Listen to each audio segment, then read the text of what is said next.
पर देखो भाई, क्वेश्चन नंबर कौन सा होना आज तुम्हारा? क्वेश्चन होना आपका 9, ठीक है ना। आकृति बोर्ड में आपको दिख रही है। देखो क्या है, एक्स वाई तथा एक्स डैश और वाई डैश ओ केंद्र वाले किसी वृत्त पर दो समांतर स्पर्श रेखाएं हैं और स्पर्श बिंदु सी पर स्पर्श रेखा ए बी एक्स वाई को ए पर तथा एक्स डैश और वाई डैश को बी पर प्रतिच्छेद करती है। दिख रहा सब? ठीक है ना, ठीक है। और आपको सिद्ध करना है ए ओ वी क्या है आपका 90 डिग्री का एंगल है, ठीक है। यहाँ पर आपका क्या नहीं है बेटे, बी छोड़िए यहाँ पर, ठीक है। और ये क्या है, ओ है, ठीक है। अब यहाँ पर समझते, यहाँ पर देखते हैं अब। अच्छा, सबसे पहले देखते हुए दिया क्या है बेटे, ध्यान से देखना, ठीक है। दिया क्या है आपको कि ओ केंद्र वाला एक क्या है, वृत्त, या फिर ऐसे लिख लो एक वृत्त है जिसका केंद्र क्या है, ओ है, ठीक है ना। ऐसे लिख लेते हैं कि ओ केंद्र वाला, ओ केंद्र वाला एक क्या है भैया आपके पास, वृत्त है, वृत्त है बेटे। पहले समझ लेना, ठीक है ना। जिस पर क्या लिखो, जिस पर एक्स वाई व एक्स डैश और वाई डैश स्पर्श रेखाएं हैं। ये चीज़ तुम्हारी इतनी किताब में दे रखी है, ठीक है ना। तथा एक तीसरी स्पर्श रेखा, एक तीसरी क्या लिखोगे, एक तीसरी स्पर्श रेखा ए बी है, क्या है, ए बी है, जो वृत्त को बिंदु सी पर स्पर्श करती है। कर रही है ना, यहाँ पे बिंदु सी पर स्पर्श करती या कर रही है, कुछ भी लिख दो, ठीक है। आई इतनी बात समझ में, ठीक है। उसके बाद क्या लिखोगे भैया आप, बस देखो लिखने को आप ये भी लिख सकते हैं कि स्पर्श रेखा एक्स वाई वृत्त को बिंदु पी पर स्पर्श करती है, एक्स डैश वाई डैश स्पर्श रेखा किस पर स्पर्श करती है, क्यू पर स्पर्श करती है। लेकिन लिख सकते हैं ना, ठीक है, इसको आप लिख लेना। अब उसके बाद हम क्या करते हैं, देखो इसके बाद हम करते हैं, हमें सिद्ध क्या करना है, सिद्ध करना है या सिद्ध कीजिए की, सिद्ध कीजिए की। देखो सिद्ध क्या करना है, हमें सिद्ध क्या करना बताओ, इसमें क्या दे रखा भाई, एंगल दे रखा है कौन सा, एक minute, angle A O B कितना है, 90 डिग्री हमें ये सिद्ध करना है, ठीक है। इसे सिद्ध करने के लिए सबसे पहले मैं करता हूँ क्या, रचना। क्या करेंगे, रचना क्या कर रहे हैं भैया हम, इसको मैंने यहाँ पे इस प्रकार से मिला लिया। आई बात समझ में, क्लियर इतनी बात? क्या लिखोगे, ओ को सी से मिलाया, ओ को सी से मिलाया, क्लियर इतनी बात? उसके बाद अब ध्यान से देखो, ये मैंने मान लिया एंगल 1, एंगल 2, एंगल 3 और एंगल 4। आई बात समझ में? उसके बाद हम चलते हैं सबसे पहले इस वाले त्रिभुज में। दिख रहा होगा ये दो प्रकार के, आपको इस प्रकार के त्रिभुज दिख रहे होंगे।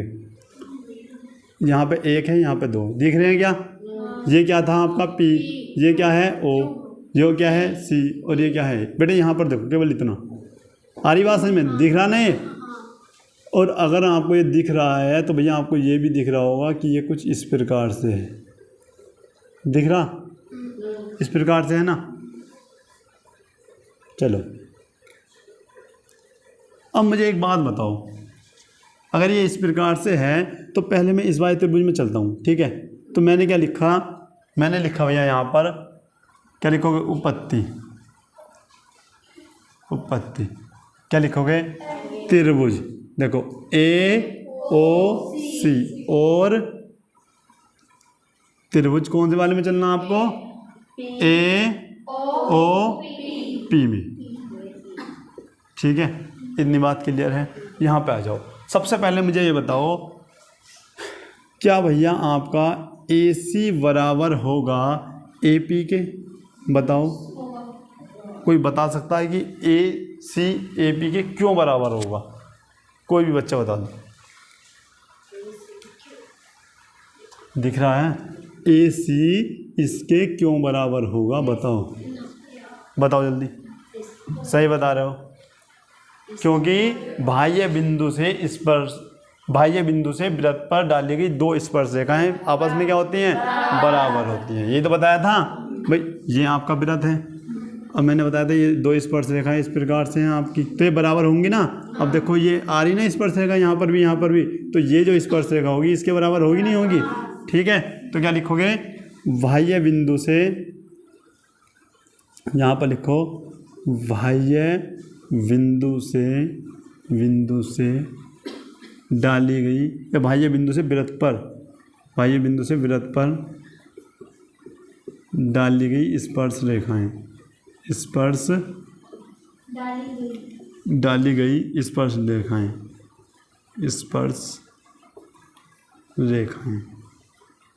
आई बात समझ में? ठीक है।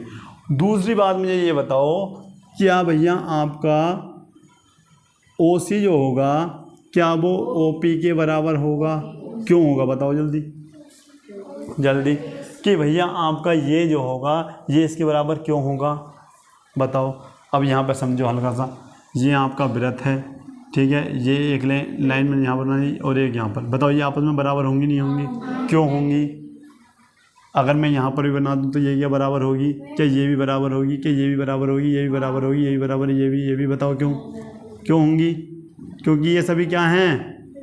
वृत्त की क्या हैं? त्रिज्याएं हैं। नई बात समझ में? लिखेंगे OC जो होगा भाई, ये इधर को वृत्त की त्रिज्या है और ये भी तो वृत्त की त्रिज्या है। क्या लिखोगे? OC बराबर होगा OP के, क्योंकि वृत्त की त्रिज्याएं। ठीक है। अच्छा, एक चीज़ और कॉमन बता दो, अगर भैया ये तीन चीज़ आपकी लगातार ऐसे आ गई ना, तो ये पहला वाला त्रिभुज दूसरे वाले त्रिभुज का क्या हो जाएगा? सर्वांग सम हो जाएंगे। ठीक है ना। अब यहाँ पर देख लो, ये हो गया आपका, ये हो गया। तीसरा पॉइंट मैं निकाल लूँगा भैया, मुझे बता दो क्या AO जो है क्या दोनों में आ रहा है? दोनों त्रिभुज में? भाई एक त्रिभुज मैंने ऐसा बना लिया आपका, और एक त्रिभुज मैंने इस प्रकार से ऊपर से नीचे बना लिया इस प्रकार से। बताओ ये लाइन दोनों में आ रही नहीं आ रही? दिख रहा होगा ना। तो क्या लिखोगे भैया आप? हम लिखेंगे OA बराबर OA। क्या लिखोगे भैया? क्या है? उभयनिष्ठ है। क्या है? उभयनिष्ठ। बहुत ज़्यादा इंपॉर्टेंट क्वेश्चन है बेटा 6 नंबर के लिए। उभयनिष्ठ हो गया। ठीक। अब कहेंगे क्या भैया हम कि किससे भैया? S से। समरूपता कसौटी पढ़ाई थी जब त्रिभुज पढ़ाया था। ठीक है, तो S से क्या हो जाएगा भैया आपका? ये जो त्रिभुज है आपका AOC क्या हो जाएगा? सर्वांग सम हो जाएगा किसके? AOP के। ठीक है। अब जब ये सर्वांग सम हो गया तो इसका एंगल A जो होगा एक, इसका एंगल क्या है? 1 है, तो इसके बराबर होगा नहीं होगा? बताओ। AOC में तो 2 है ना एंगल 2 जो होगा, और AOP में क्या है? एंगल 1। इसके बराबर होगा या नहीं होगा? किससे भैया? CP/CT से पढ़ाया होगा जब त्रिभुज पढ़ाया होगा। ठीक है, CP/CT नियम। ठीक है, ये आपका आ गया इस प्रकार से। आई इतनी बात समझ में? अब आ जाओ स्टार्टिंग से दूसरे वाले में। अब क्या करते हैं हम? अच्छा, किसी को ये बात समझ में ना आई हो तो बताओ। इतनी बात क्लियर है ना? ठीक है बेटे, ये बनाने के लिए ना सबसे पहले 3 चीज़ तुम्हें ऐसे दिखानी पड़ेंगी। ठीक है, अगर ये 3 चीज़ हो गई तो आपका ये बन जाएगा। ठीक है, और जब ये आपका सर्वांगसम या समरूप हो जाएंगे तो ये एंगल भी क्या हो जाएंगे भैया? आपके बराबर। ठीक है, अब यहाँ पर आ जाओ। अब आ गए हम कौन से में? जिस प्रकार हम इन दोनों में चले ऊपर में, अब किस में चलेंगे? 3 और 4 में। भाई ये 3 है और ये क्या है आपका? इसमें भी तो चल सकते हैं ना। चलो फिर बताओ किस में चलना पहले। तो हम लिखेंगे त्रिभुज VOC में। बेटे O बीच में जरूर आना चाहिए, क्यों? एंगल यही बनने है ना। ठीक है, VOC में आपके यहाँ पर हम आ गए। और अच्छा वैसे लिख देता हूँ। और बताओ एंगल वी ओ क्यू में। जब हम बी और क्यू में आएंगे तो इसमें भी मुझे बताओ क्या चीज़ बराबर होंगी। तुम कहोगे भैया इसमें स्पर्श रेखा दिख रही कहीं, एक तो ये गई और एक ये गई, क्या लिखोगे? बी सी बराबर किसके होगा? वी क्यू के। भाई ये भी तो ऐसा समझो ना, ये भी एक स्पर्श रेखा है और ये भी स्पर्श रेखा है, तो ये जो आपका है इधर वी, इधर क्या है आपका सी, और ये क्या है आपका क्यू। तो मुझे ये बता दो जो स्पर्श रेखा ये है तो ये इसके बराबर होगी नहीं होगी? होगी, क्योंकि बाह्य बिंदु से डाली गई स्पर्श रेखा वृत्त पर क्या होती हैं? बराबर होती हैं। ठीक है, ये लिख लेना, ठीक है ना। अच्छा उसके बाद मुझे बताओ दूसरी चीज़ क्या है। तुम कहोगे भैया मुझे बता दो क्या ओ सी ओ क्यू के बराबर होगी? ओ सी जो होगी क्या ओ क्यू के बराबर होगी? क्यों होगी बताना? वृत्त की क्या है? वृत्त की त्रिज्याएं हैं। वृत्त की क्या है भैया? त्रिज्याएं हैं। ठीक है, तीसरी बात इसमें बताओ ओवेनिस्ट क्या है तुम्हारा? V O. भैया क्या लिखोगे? वी ओ इसमें भी है और वी ओ क्या है भैया? इसमें भी है। ओ भी लिख लो या वी ओ लिख लो, ठीक है। क्या लिखोगे भैया आप इसमें? ओवेनिस्ट है, ओवेनिस्ट आपका ये भैया इसमें है, ओवेनिस्ट। क्लियर इतनी बात? जब ये तीन कंडीशन पास हो गई तो क्या लिखोगे? त्रिभुज वी ओ सी क्या होगा? सर्वांग होगा त्रिभुज वी ओ क्यू के। ठीक है, और जब ये इस प्रकार से होगा तो हम क्या लिख सकते हैं? एंगल 3 जो होगा एंगल 4 के बराबर होगा। इक्वेशन नंबर क्या मान लो इसको? इक्वेशन नंबर सेकंड हमने मान। ठीक है, ठीक है। अब यहाँ पर देखो भैया पी ओ क्यू एक क्या है? एक बताओ क्या है? एक सरल रेखा है। बताओ है या नहीं है? भैया ये इस प्रकार से खड़ी है, ठीक है। ये हो गया आपका P, ये क्या हो गया आपका Q और ये क्या हो गया O। एक सरल P O Q एक सरल रेखा है या नहीं है? ठीक है, अगर मैं इस सरल रेखा को इस प्रकार से बना दूँ तो अब भी तो सरल ही रेखा है ना। ठीक है, अब मुझे बताओ सरल रेखा पर बना एंगल कितना होता है? 180। बहुत सुंदर, क्या होता है? 180। लिख दो भैया सरल रेखा पर बना कोण, सरल रेखा पर बना कोण कितना होता है भैया आपका? 180 डिग्री। अच्छा अब मुझे बता दो सरल रेखा पर कोण बन कौन से रहे। तुम कहोगे पहले तो भैया आपका बनना 1, आ रही बात समझ में? और दूसरा क्या बनना? 2, और क्या बनना? 3, और क्या बनना आपका? 4, और सभी का योग कितना आना चाहिए? 180 आना चाहिए। आई इतनी बात समझ में? लेकिन अब मुझे ये बता दो भैया ए ओ बी में कितने एंगल आ रहे हैं। अगर मैं चेक करूं ए आपका ये रहा, ऐसा कर रहा हूं मैं, ठीक है। ए ये रहा और भैया ओ ये रहा और बी कहाँ है आपका? ये। बताओ कौन कौन से एंगल आ रहे हैं? एंगल 2 और एंगल भाई यही तो आ रहे हैं। इसका मतलब सबको खत्म कर दो, कौन कौन बचना चाहिए? 2 और नई बात समझ में? इतनी बात क्लियर है? तो ख़त्म करो भैया, कैसा करोगे? इसका मतलब मैं यहाँ पर लिख भी देता हूँ, एंगल 2 प्लस एंगल 3 बराबर क्या आना चाहिए? 90। ये सिद्ध करना है हमें, एंगल 2 और एंगल 3 का योग कितना आना चाहिए? 90। एक की ज़रूरत है क्या? हटाओ, एक को हटाओ। अब भैया एक को कैसे हटा मैं? यहाँ पर देखो, एक की जगह क्या लिख सकते हैं हम? 2 लिख सकते हैं ना। तो लिख दो भैया, एक की जगह 2 लिख दो। 2 तो हमें चाहिए ना, रहने दो। 3 चाहिए क्या? ठीक। 4 चाहिए क्या? हटाओ। 4 के स्थान पे क्या लिख सकते हैं? देखो कहाँ लिखा था, 4 के स्थान पे क्या लिख सकते हैं? 3, तो इसको भी हटा दो भैया, 3 लिख दो। आई बात समझ में? नहीं आई? अब भैया ये पता क्या चलेगा कहाँ से लिखी? तो यहाँ पर लिख दो समीकरण नंबर 1 व समीकरण नंबर 2 से हमने भैया ये हटाए हैं। ठीक है ना? आ जाओ, इतनी बात तुम्हारी समझ में आ गई होगी। अब यहाँ पर आ जाओ। अच्छा ये एंगल 2, ये एंगल 2, तो कितने एंगल हो गए ये आपके बेटे? देखो 2 एंगल 2 इस प्रकार से हो जाएंगे। ठीक है, ये एंगल 3 और ये एंगल 3, तो बेटे 2 एंगल 3, 2 एंगल 3।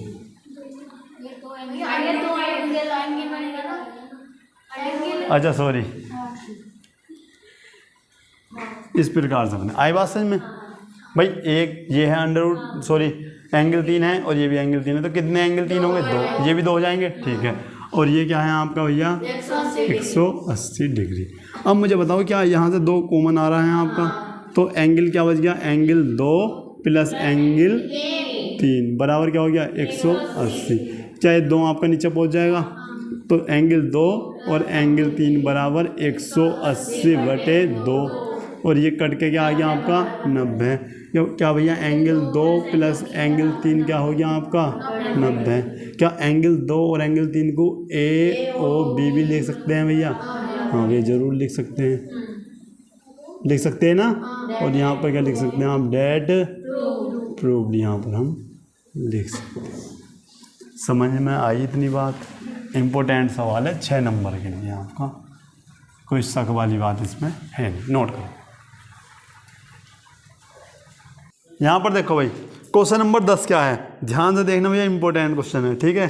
सिद्ध कीजिए कि किसी बाह्य बिंदु से किसी वृत्त पर खींची गई स्पर्श रेखाओं के बीच का कोण स्पर्श बिंदुओं को मिलाने वाली रेखाखंड द्वारा केंद्र पर अंतरित कोण को का संपूरक होता है। बेटे करवाया है क्वेश्चन मैंने, ठीक है ना। यहाँ पर देखो एक बार, अब यहाँ पर देखिए, देखो सबसे पहले होता क्या है, एक आपका वृत्त है इस प्रकार से, अभी बेटे तुम ही कहोगे करवाया था क्वेश्चन, ठीक है ना।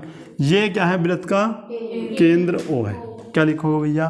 कि O केंद्र वाला क्या है? एक वृत्त है, ठीक है। और एक आपका बाह्य बिंदु क्या मान लिया आपका? P मान लिया। और यहाँ से एक स्पर्श रेखा मैंने यहाँ पर डाली, ये टच होकर जानी चाहिए, ठीक है ना। आ रही बात समझ में? और एक स्पर्श रेखा आपकी आई इस प्रकार से ये, ठीक है। अब भैया ये जानना क्या चाह रहा, ये आपकी क्या है? वृत्त की त्रिज्या, और ये भी क्या है? वृत्त की त्रिज्या, ठीक है। तो वो क्या कह रहा है कि एक तो भैया यहाँ पर का जो यहाँ पर कोण बनेगा आपका, ठीक है, और एक कोण जो आपका ये बनेगा, इनका योग क्या आना चाहिए? 180 आनी चाहिए। हाँ, संपूरक का मतलब क्या है? योग क्या आना चाहिए? 180। आई बात समझ में? इसको हमने A मान लिया और इसको क्या मान लिया भैया? B। अब यहाँ पर क्या लिखते हैं? यहाँ पर आ जाओ, दिया है क्या बताया था बताओ? कि O केंद्र वाला एक वृत्त है, एक वृत्त है, ठीक है। अब देखो कोई बाह्य बिंदु P से स्पर्श रेखा खींची जाती है, या कुछ भी लिख लो कि वृत्त, हाँ, बाह्य बिंदु, एक मिनट रुको भाई, बाह्य बिंदु P से वृत्त पर खींची गई स्पर्श रेखा, वृत्त पर खींची गई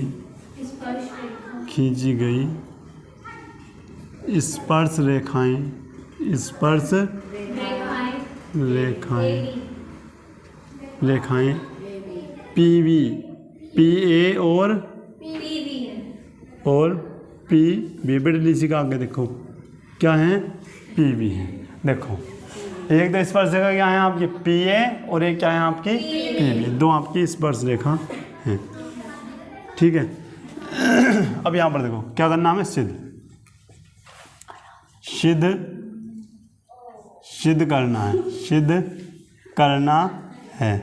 सिद्ध करना है कि क्या सिद्ध करना है भैया आपको? कि जो एंगल होना चाहिए कौन सा? AOB प्लस और कौन सा भैया आपका?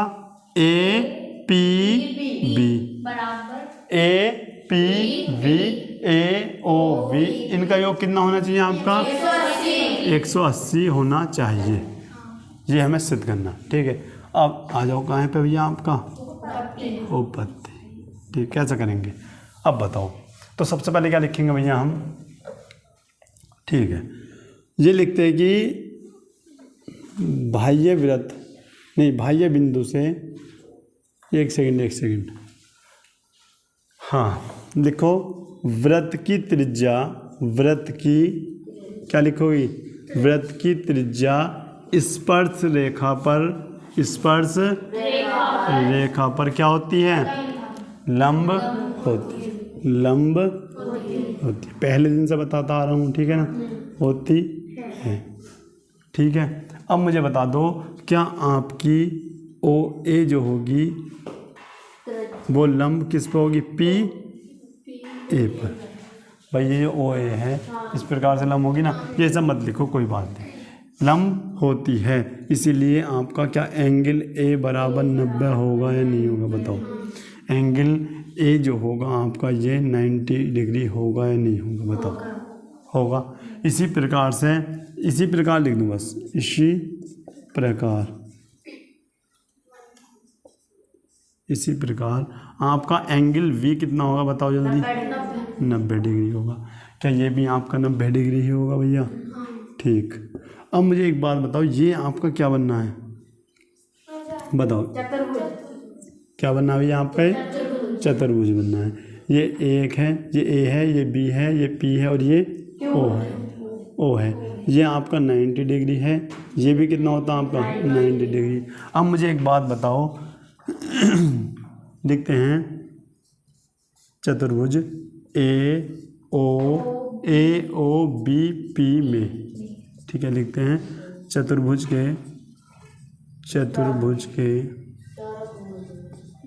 चारों अंतः कोणों का योग, चारों अंतः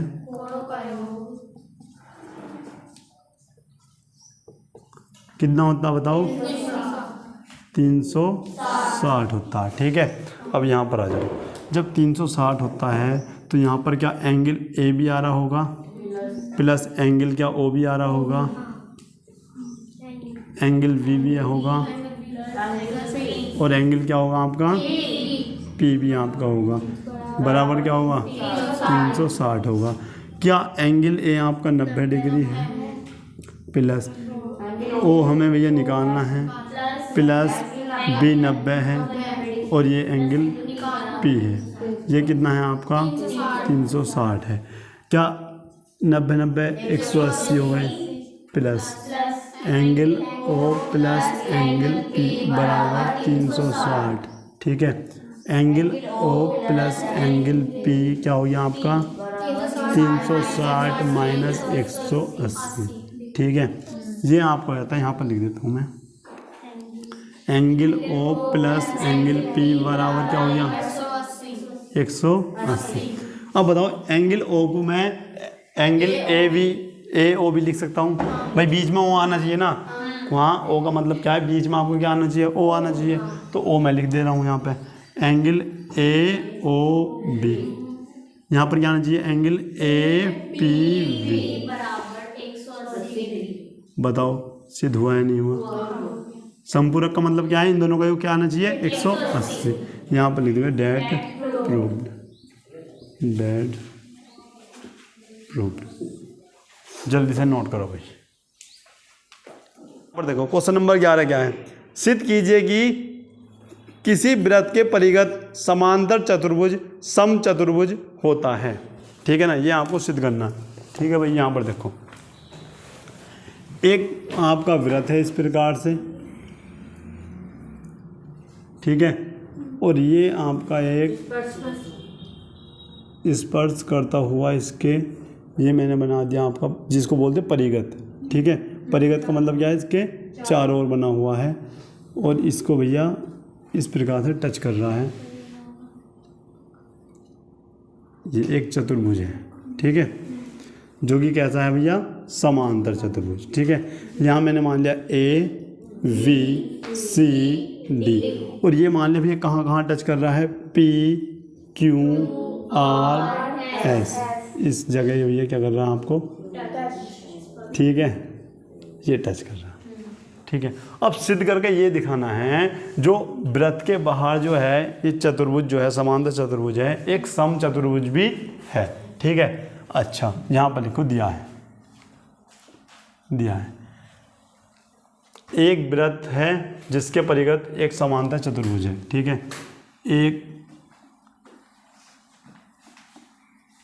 एक वृत्त है जिसके परिगत परिगत एक क्या है, समांतर चतुर्भुज है, चतुर्भुज है। ठीक है।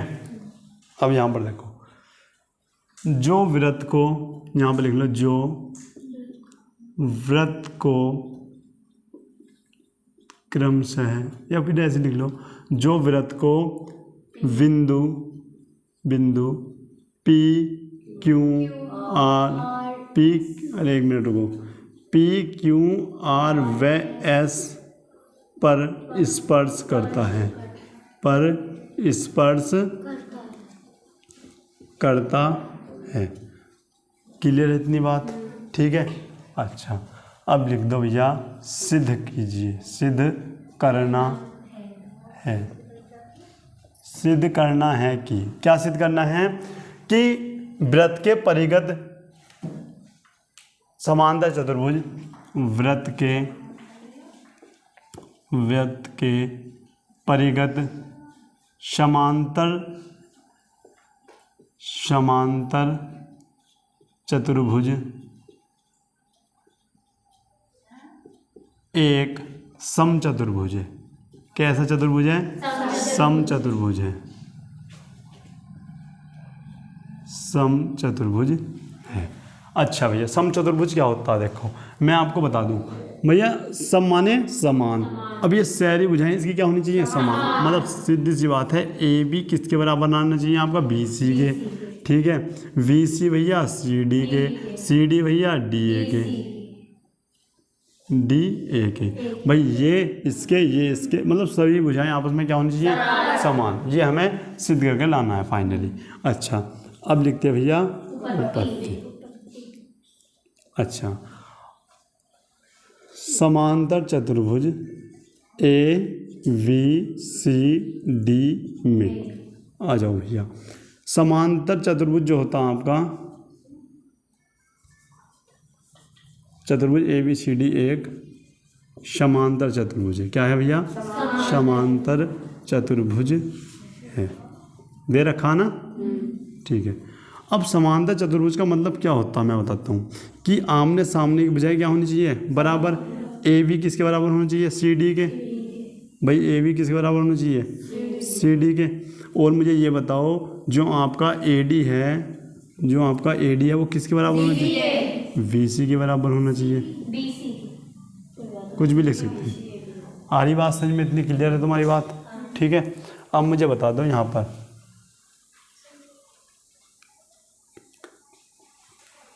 बाह्य बिंदु से वृत्त पर खींची गई स्पर्श रेखाएं, वृत्त पर खींची गई स्पर्श रेखाएं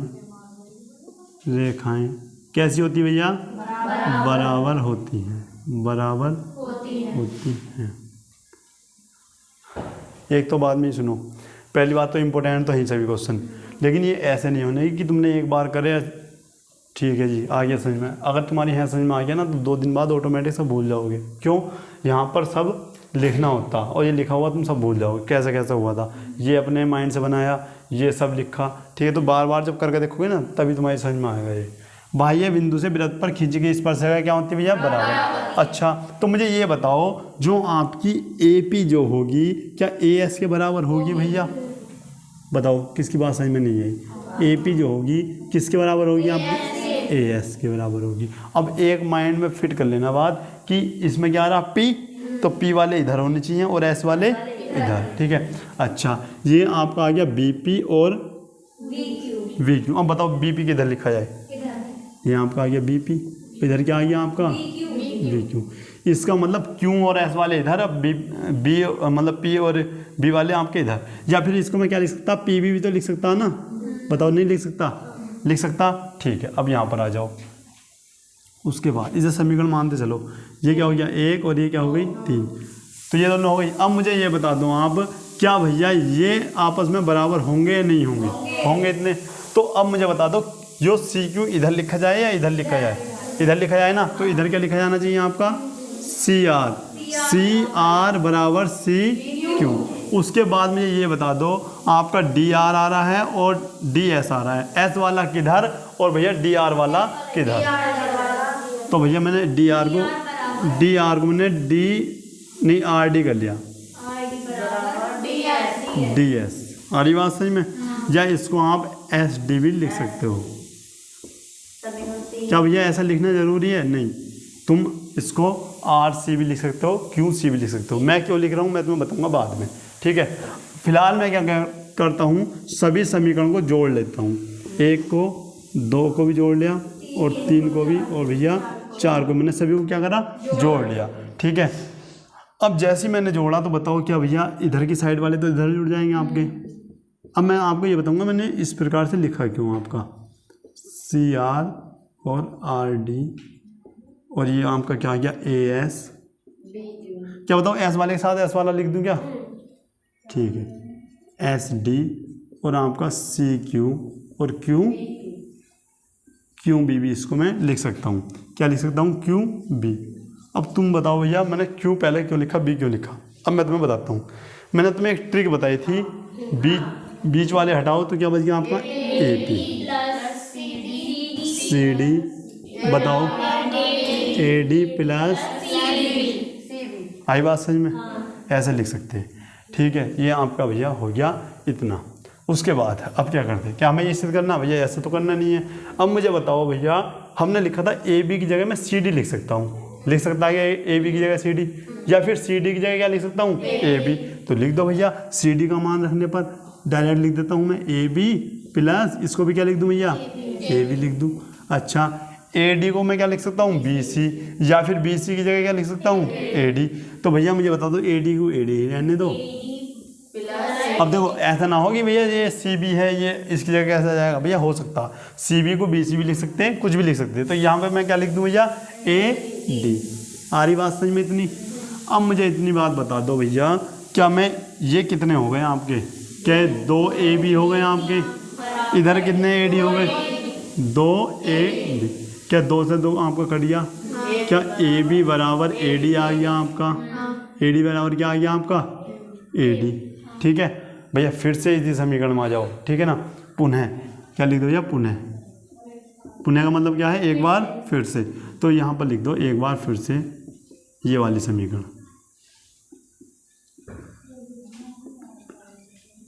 अब जो हमने चेंज करे थे ना, अब उन्हें उल्टा चेंज करना है। पहले हमने सी डी का मान रखा था, अब क्या किसका मान रखेंगे, ए बी का। ए बी के स्थान पे क्या रख दूँ भैया आपका, सी डी। कहाँ से, यहाँ पे, ठीक है ना। समीकरण नंबर, अरे एक मिनट को, इन्हें मत लिखो, समीकरण तो हमने नीचे मान ली ना, ठीक है। अच्छा, ये आपका सी डी आ गया। अब मुझे बताओ ए डी तो पहले सेम था ना, अब ए डी के स्थान पे क्या लिख सकते हैं हम, बी सी। क्या लिख सकते हैं भैया, बी सी। और इसको भी मैं क्या कर दूंगा, बी सी। तो मुझे एक बात बताओ, ये 2 सी डी बराबर 2 बी सी हो गए आपके, 2 से 2 कट गया। सी डी बराबर क्या आ गया आपका, बी सी। ये इसके बराबर आ गया, ये इसके बराबर आ गया। अब भैया आपका जब ऐसे करोगे तो ये इसके बराबर आ रहे हैं ना सब बराबर, तो यहाँ पर लिख दो अतः क्या लिख दोगे भैया आप, ए बी बराबर इसी प्रकार। अगर और करना चाहते हैं ना, फिर से मान रख देना इसी प्रकार से। मैं इसी प्रकार लिख रहा हूँ, इसी प्रकार ए बी बराबर बी सी, वी सी बराबर सी डी बराबर ए डी, कुछ भी आप लिख सकते हो, ठीक है। अतः अच्छा, डेट प्रूव। आई बात समझ में? नहीं आई? कर सकते, समझ में आ गया इतना, ठीक है। तो बार बार रिवीजन करना है इनका, और जितनी बार कर सको बार बार करना, ठीक है। एक बार फिर बताऊँ क्या, या आगे बात समझ में? चलो सुन लो। सबसे पहले मैंने बताया कि भैया हमारा एक समांतर चतुर्भुज है।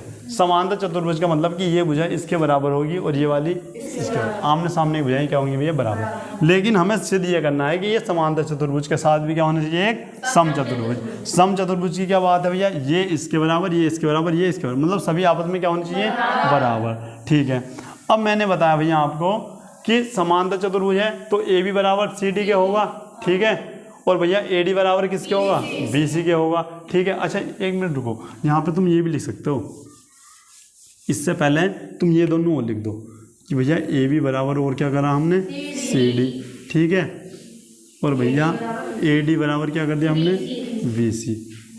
अब देखो ये सब अगर तुम जोड़ के देखोगे तो सब आपस में बराबर, कहीं ना कहीं बराबर आ रहे हैं। ए डी के बराबर आ रहा है, ये किसके बराबर आ रहा है, बी सी के, और बी सी किसके बराबर आ रहा है आपका, बी सी सी डी के, और सी डी किसके बराबर आ रहा है, ए बी के। तो सब आपस में क्या हो गए, बराबर हो गए। और जब बराबर हो गए तो यहाँ पर लिख दो अतः ए बी बराबर वी सी बराबर सी डी बराबर डी ए या फिर ए डी, जो आप लिखना चाहो यहाँ पर लिख देना डैट प्रूव।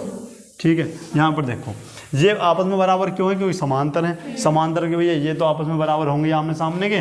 ठीक है, अच्छा बाह्य बिंदु से वृत्त पर खींची गई स्पर्शरेखा क्या होती है, आपस में बराबर। भैया ए पी बराबर किसके होगी, ए एस के, तो ए पी बराबर ए एस के है। क्या बी पी बराबर इसके है, ठीक है भैया। अच्छा क्या ये दोनों आपस में बराबर हैं, तो ये भी लिख दी और ये भी हमने बराबर लिख दी। अब तुम कहोगे भैया हम एस पहले लिख सकते हैं क्या, लिख सकते हो। ठीक है, कुछ भी लिख सकते हैं, चाहे एस पहले लिख दो, पी बाद में लिख दो, कुछ भी जो तुम्हें अच्छा लगे वो लिख दो। ठीक है, अच्छा यहाँ से पी गायब करने की तो ट्रिक बताई थी। वैसे क्या होगा भैया, A P plus P B, A P plus P B, बताओ क्या इसको मैं ए भी लिख सकता है या नहीं लिख सकता, बताओ। लिख सकता हूँ। उसके बाद C R plus D R, C R plus D R, क्या इसको मैं सी डी लिख सकता हूँ, क्या लिख सकता है नहीं लिख सकता, बताओ।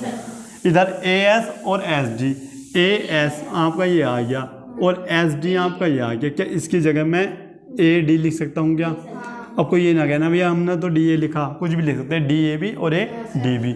अच्छा सी क्यू और क्यू बी, सी क्यू आपका ये रहा और क्यू बी आपका ये रहा, तो इसको मैं क्या लिख सकता हूँ भैया, सी बी लिख सकते हो। चाहे इस प्रकार समझ लो या फिर इस प्रकार समझ लो, जो कॉमन है उसे निकाल दो, बाकी यहाँ पे ही बनना। ठीक है, उसके बाद ये तो सब आपस में बराबर हो गए मान रख के। ठीक है, अगर ऐसा नहीं आ रहा तो यहाँ पर लिख भी सकते सी वी और किस किस का मान रखा था हमने, सी वी और सी डी का मान रखने पर, जिससे आप आगे भूल जाओ तो पता चले भैया ये कैसा हुआ था। हाँ, यहाँ पर मैंने सी डी का मान रखा और यहाँ पर सी बी का। ठीक है, इसी प्रकार यहाँ पर भी फिर मान रखा था मैंने, यहाँ पर किस किस के मान रखे थे बताओ। यहाँ पर हमने ए बी और ए डी का मान रखने पर, ए डी का मान रखने पर, बेटे बी सी का मान रखा था, ए डी का रखा था, बताओ। बी सी तो सेम ही है, ए डी का तो मान रखा था। इस प्रकार से आप इसको कर सकते हैं। आई बात समझ में, कर सकते हैं। ठीक है, तो मिलते हैं नेक्स्ट क्लास में, तब तक के लिए जय हिंद।